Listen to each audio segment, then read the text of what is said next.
Hello, everyone, and welcome back to DBR on CBR. That's right, it is the best time of the week. It is time for Dragon Ball Rewatch. And if you are watching along with us at home, we hope you are watching along on Hulu and Crunchyroll. And if you are reading along with us, we hope you are reading along in the Viz Media translation of the manga. Once again, we are your hosts for this wonderful tournament. My name is Alyx. I'm Sam. And I'm John. Yes, episode 28, The Final Blow. The final gasp of the tournament arc. Japan got this September 3rd, 1986. Americans, September 26th, 2001. We're adapting 3 chapters. The climax approaches, the final blow, and on the road again, technically. Technically. By the most vague technicality of adapting. Yeah. Yeah, this is the final tournament arc. So I've got a question. Does the narrator at the start of this episode, does he sound weird to anyone else? He sounds like a different person.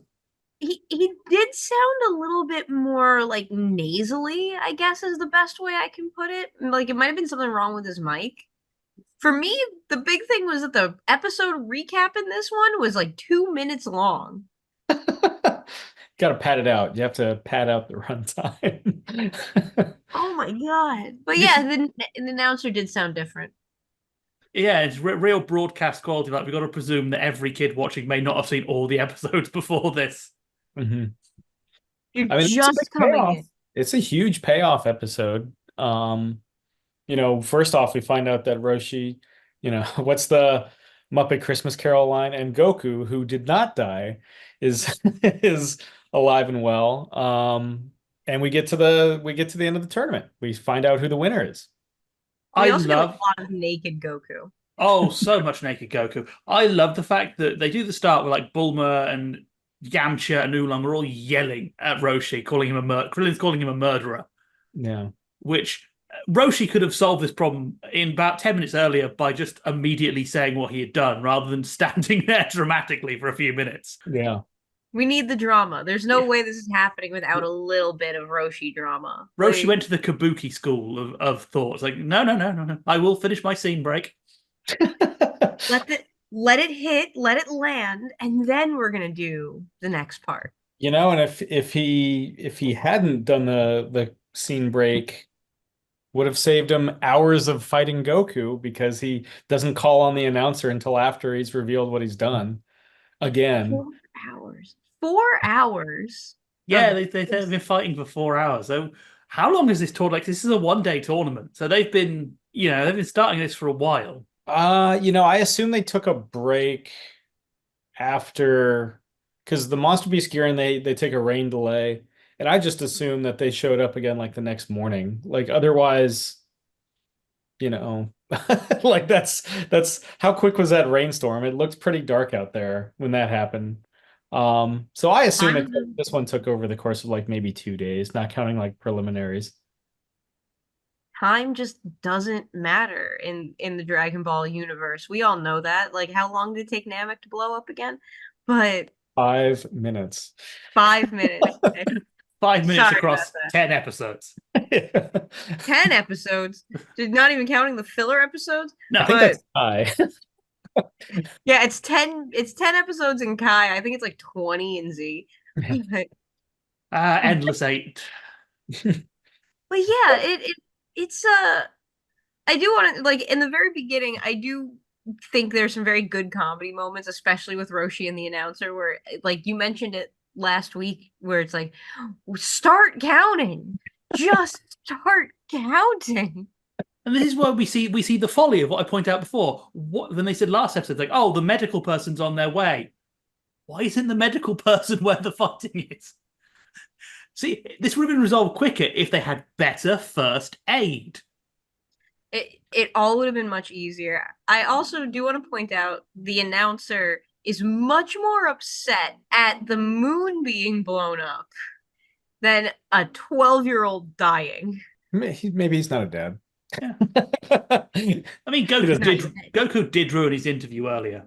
Yeah. Goku did ruin his interview. Goku has made his life a lot harder. That announcer's been waiting for Goku to die the whole time. I love how happy he is to see him again in Z, though. He's like, oh, this all really started with you. I kind of sort of Yeah, imagine it's like when you see like actors who hate each other in a film, and but then the film becomes big, so they patch it up because they realize, oh, we can make so much money together on yeah, the convention. So I kind of imagine it's sort of like that. sure. The Leonard Nimoy, William Shatner phenomena, of course. Uh, um, it's I always found the jump cut to them being like they've been fighting for 4 hours to be a bit jarring. You know, It they're is. just like, Yeah. oh, they've been at it. And initially, they're not like bruised or anything. They just look the same as they had been. It isn't until a little deeper into the episode that they have the visible battle damage on them. And they're both like, but to Goku's or to Roshi's credit, really, I mean, that really indicates one, how smart he is as a fighter when how he ultimately ties it all up. And two, he didn't spend all of his Kamehameha, I mean, he spent all of his Kamehameha wave energy on the moon, as he quickly finds out, but that he's still got quite a bit of stamina to keep, stay on his feet for fighting Goku, who is also, you know, wasted his Kamehameha wave energy for a long time. It's quite a feat for both of them. I just going back really quick to the bruising. Mhm. I really like the purple bruising that they get because it's so hard to think of another time in Dragon Ball where you see that kind of bruising, especially when you get to Z where everything turns into like scuffs of dirt and then a slight anime cut on the cheek. Really quick, don't know why this is. Every anime, just that little cut right here with that little drop of blood. I presume it's easy to animate and keep it stable Yeah. Every rather than. every shonen anime. But yeah, that bruising was like it was gnarly looking bruising too for the 5 seconds they decided to keep drawing it. Yeah. Yeah, it's the first major battle damage I think that we get.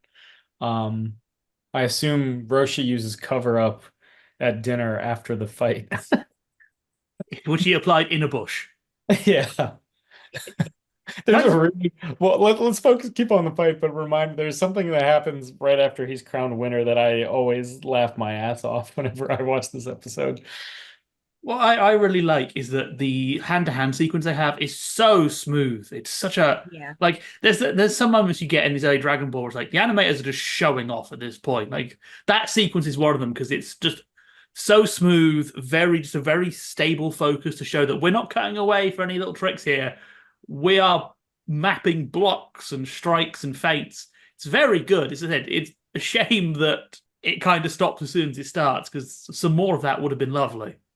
Yeah, Yeah. that's the thing about this tournament. So much is of it is still gag centric. Um, genuinely think the turning point in Dragon Ball, where you could argue it's the mercenary Tao fight, but I would actually say it's Goku versus Krillin in the next tournament, which we'll get to in about 50 episodes. See you in So 50 weeks. yeah.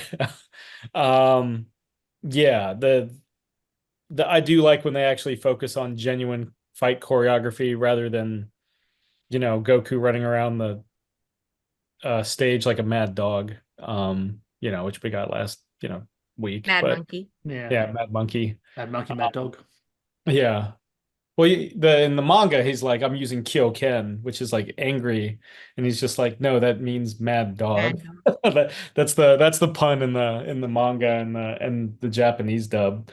But yeah, I mean, it's a great fight. There's kind of and it's a 3 episode fight too. Yeah. And We were this is talking the about, hey, this is the first multi-episode fight. Yeah, not just two, we get three. it's a big long, Hard out. big long fight with a couple of distinct segments to it as well. Mm. I do want to point out, like, I do think since we're talking about the fight choreography a little bit, I do think that Dragon Ball is often at its best when it focuses in on that fight choreography. I Mhm. also love that this is the moment where Roshi is like, okay, no more tricks, no more smoke and mirrors, no more being cute. Now we just have to beat the ever loving crap out of each other. Like, and I think that that's really interesting because, we were talking last week about how frustrated Roshi is getting, how like this is how it's just dragging on too long. and it drags on for longer. But like Roshi has pretty much dropped the pretense now. Now it's like, okay, at this point, all bets are off. I just need to put my foot through this kid's face. I think it does work well with what we saw with Great Ape, though, in that sort of Roshi is also basically seen permission to go harder because he's like, well, if you survive that, then like I think it was kind of a reminder to him that I'm not just pummeling a random child at this point. I am pummeling someone who can at least take it a little bit. Yeah. And he Taking it on himself the chin. said, yeah, he says if I keep up with just a straight brawl, he's gonna wear me down. I have to do, you know, that, and that really does demonstrate his genius, the idea that, oh yeah, I'm taller than you. I can kick. I've got more reach on you for this thing. And that's what saves the day for him. Yeah, and he embedding his foot in the side of the platform. I do like that moment because I think it's nice that they were able to find this really nice balance between Roshi's point is proven to be true. Goku needs to train more. He isn't the best, but they do this without making Goku look like an idiot.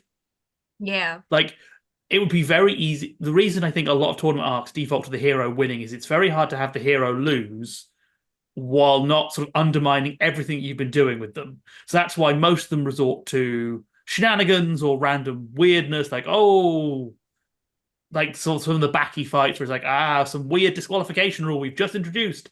Here they Yeah. do a good job. Like, Goku was in the rules. He lost fair and square. But what we said before about him being really strong is still true. He is very strong. He just got bested on the one strike, but came very close. Yeah. It reminds me of Baki, or not Baki, Rising Impact, when what's his name gets hit by the Gwaine gets hit by the stray ball in the tournament at the end of season 2. That's the only reason he loses. Like, yeah, it's yeah. In a weird way, it kind of like brings Rocky 1 to mind because I think because it's hard to make the comparison, but Rocky 1, spoiler alert for a 40-year-old movie, Rocky doesn't win at the end of the first movie, and it's not shown that that he was like never going to win. It's shown as a fair fight and something for him to overcome. And what I love about it too is that even when Roshi is struggling, he's still in that teacher mindset. He's still in that place of like, this is a learning opportunity made of pain, but it is a learning opportunity. And even after they have the whole victory struggle, he's still treating it as a teaching opportunity, which I think I like this version of Roshi so much. I think this is some good Roshi action, and it's gonna get undermined later, and I'm so sad about that. Roshi for this arc has been sort of my biggest thing. I was dreading Roshi focus episodes because I hate the character. But well, going back to this to remind me why I actually quite enjoy him, because in this point he is like still a teacher. He's a weirdo, but he's playing a very specific role in Goku's life, and that weirdness is less out of pocket. To that weirdness, can we just talk about how when he takes off his disguise, gets the prize money, starts fantasizing about what he's going to do with the prize money. And then for me, one of the funniest Dragon Ball shots of all time is it cuts outside of his fantasy and just this little boy is watching this clearly aroused man just walk down the sidewalk. I just imagine that's what his life is. What like, made that funnier for me is the kid is wearing a baseball cap. He looks a lot like a Dr. Slump cat, Dr. Slump cat as well. What I like is his hat just says the word jazz on it. Yeah. This whole arc's had a load of really good, like freeze frame random t-shirts and hats with just random English words on. That kid's just a Miles Davis fan. There's so many random things happening in the background of this episode. Like at the victory point when somebody's just like literally throwing a baby in a kimono as high into the air as humanly possible. And I'm just like, first of all, why? Second of all, why? Like, this is such a good background acting episode. They were very happy that Roshi won. Yeah. They really, I mean, they got their money's worth. They got a 4-hour plus final brawl. Good. Could you imagine you buy a concert ticket and then it's an extra 4 hours long? You can't say that about every tournament in this franchise. 4-hour tournament and no one in the audience died. Yeah. This is the most successful. I can't say that about every tournament in this franchise. Can't say that about it. This was basically like the Grateful Dead concert of World Martial Arts tournament. You come in and it's like a 4-hour jam session. Have your fish concert of it. But Drew Carey in the background. I do want to talk a little bit about blowing up the moon for one simple thing, because it makes a deep implication about the world of Dragon Ball not relying on lunar gravity for oceans to work. And that always bugged me. Even when I was a kid, the idea of like the moon blowing up and we're not talking about massive coastal cities just going under. We're just not talking about that. Okay, cool. It's really funny in the context of the next episode as well. What do we see next episode? Massive ecological devastation. I wonder if they're linked. I love how the announcer in the dub is caring about moonlit walks, ocean wave CDs, how to tell this was made in the 90s, and what's the other one? There was something else, but none of them are like light up the night. It lights up the night. That's it. Like none of those are things you should be worrying about in this situation. The things you should be worrying about are the tsunami heading towards you right this moment. Like, yeah. I don't know if they ever explain it. It comes back. It comes back. They never explain it, but magic. Yeah. I mean, I guess technically they do explain it in Super, in that Zeno, and just Zeno's an idiot. Yeah. Just Zeno says moon no function no more. Okay. Yeah. Sure. Why not? He's a child. This is why you shouldn't have a child as the god of the universe. Yeah. Or it is why you should have a child as the god of the universe. Innocence of the Omni King. That's that's all. I mean, it's fine. Just get the world tree and eat it, and then form whatever it is in Heroes. Hearts will fix it. And the thing I also do love about the moon blowing up, genuinely, this is a thing I love, is that it's so incredibly like specific of a solution for a problem that already had a solution, to the point where it became like a default solution in Z. So I find that very funny. Like, instead of being like, oh hey, cut off the tail, we know how to do this. Like, moon. Like, I love that. Yeah. Oh, it was what the Wolfman howl at was his third comment. That was it.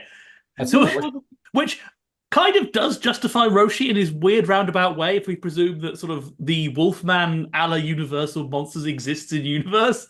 It's like, oh yeah, I guess that is just a thing. There are things that are transformed by the moon. So Roshi, there's like some Wolfman somewhere, like in Ireland, going, well, good day for me. I mean, it's a good day to be the Wolfman. That's foreshadowing again. Oh, true. that pays off in about 3 years in universe. So weird. Oh, the joys of Dragon Ball's extra long length and these weird things coming back up now and again. Yeah, I do love, can I say, how they resolve the ending of the tournament, where it becomes last man standing, but you've got to declare yourself the victor.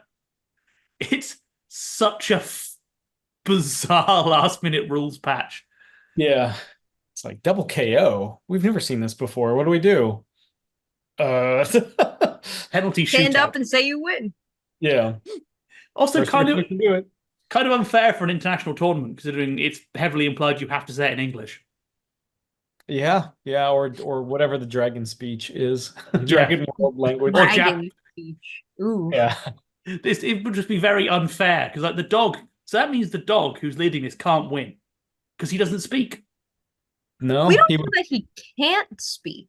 He could have taken Devour Silence, but I do find it interesting that this is our solution. This is our house rule.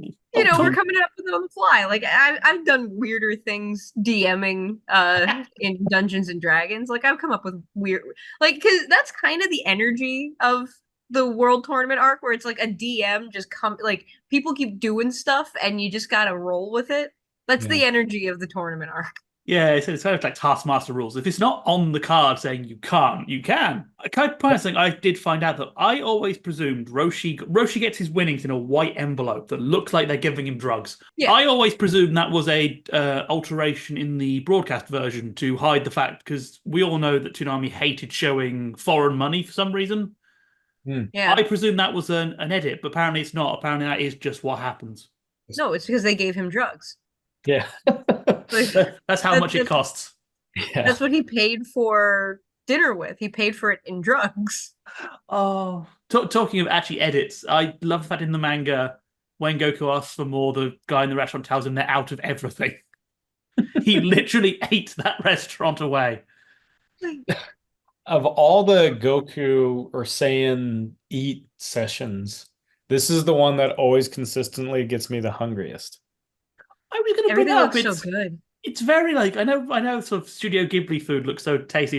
It's kind of like the cliche anime Twitter farming post, but this did look really good. It does. It looks so, and Goku's enjoying it so much that it's like, ah. And what I love about that whole sequence, mainly is Yamcha and Bulma keeping track, like genuinely counting how much And, he was eating. and in a really nice detail, what they have changes whenever it cuts back to them. So like by the last one, they have coffee cups. Oh, Oh yeah. Yeah, which is it's one of those really tiny details, but it sells the joke so well.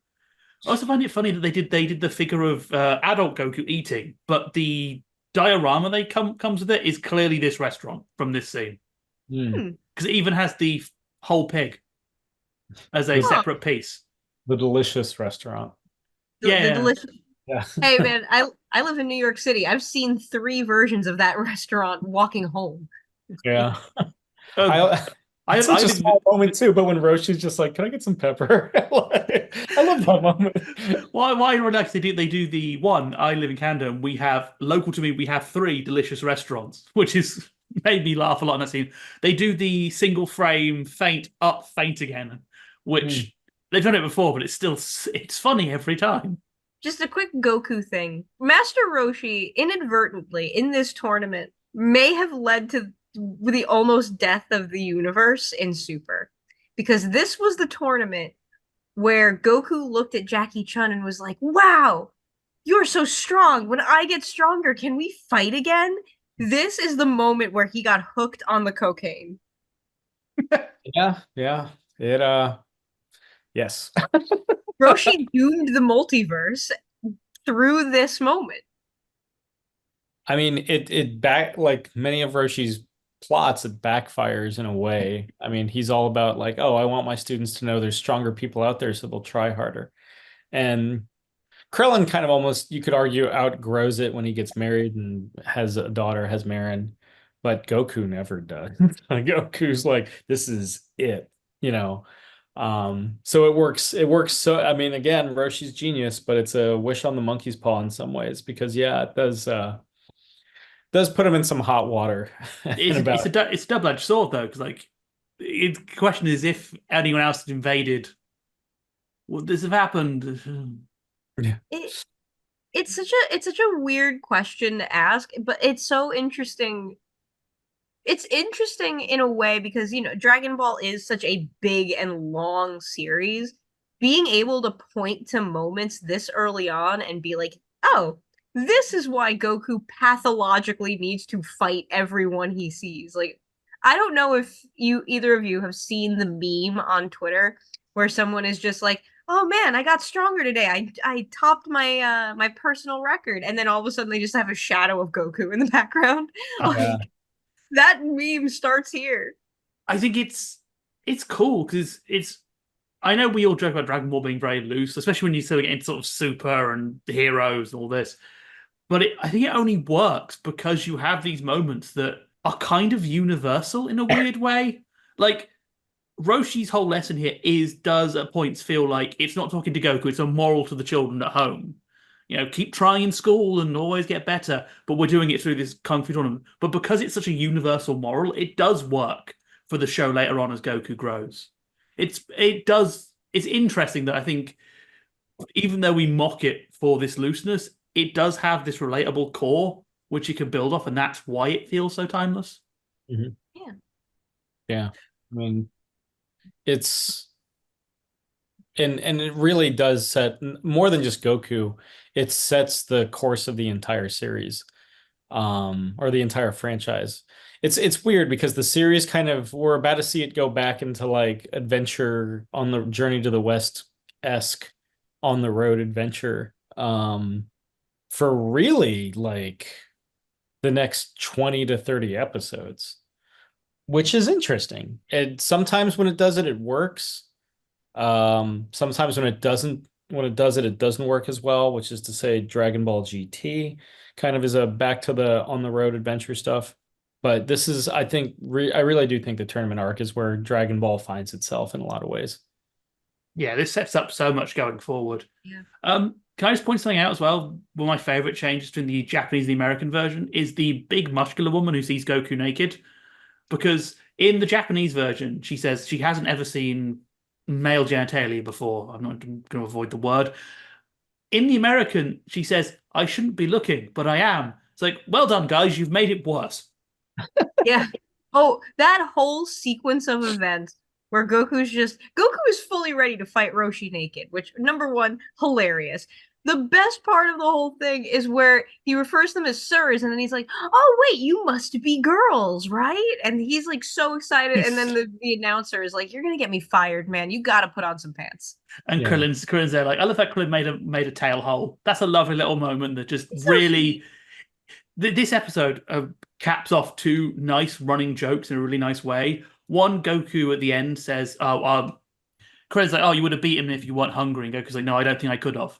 It's a moment of humility that pays off this massive build up from the Pilaf arc and shows Goku growing. But Krillin doing the I've already made a tail hole for you is a really nice moment that sort of contrasts with the first episode of this arc, showing that, hey, Krillin and Goku have put aside their rivalry.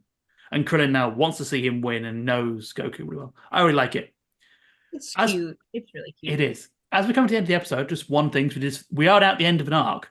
So I want to quickly throw out, this did get home releases, for anyone curious. It was released in 5 tapes. Roshi's Request, Turtle Hermit Training, Fighters Begin, Semi-Finals, and The Final Test. These were the first VHS tapes that advertised the fact they were unedited and uncut. So a lot of the stuff removed from the Toonami versions was re-included in these tapes. Basically, if you saw the episode, kids, watch them again. But pay us this time. I did look at Beckett Dragon Ball Z Collector, which was a independent Dragon Ball Z magazine from the time. They had the tapes for $17 each, meaning $84.95 for the whole arc, which today is $30 each, or $150.95 if you want to watch the entirety of the tournament arc. So let's hope Mom's credit card is nice and ready, kids. If you miss an episode... Man, what a shock to watch the uncensored version of these episodes after seeing on Toonami, and you just get solid 3 minutes of naked Goku. Yeah, your mom comes in like, what did I just spend $16.99 on?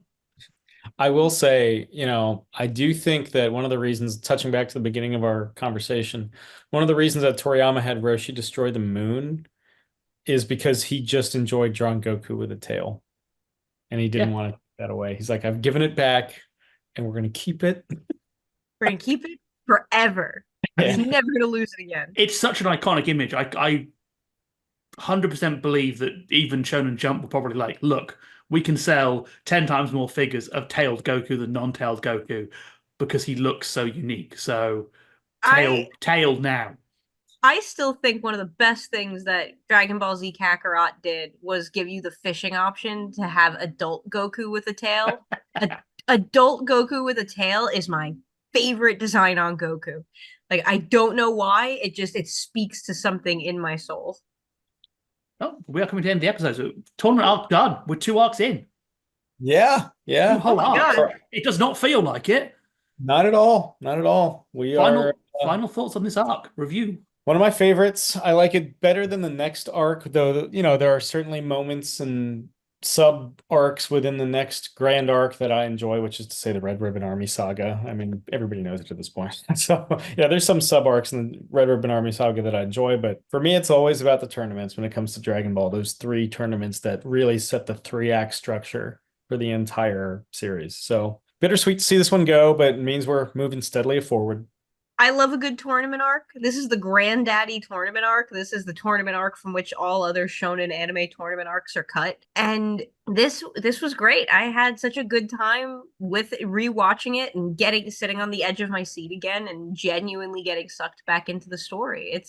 It's really cool to come back to something that you loved when you were younger and be like, "Oh yeah, this is actually as good as I remember it being." So I'm excited.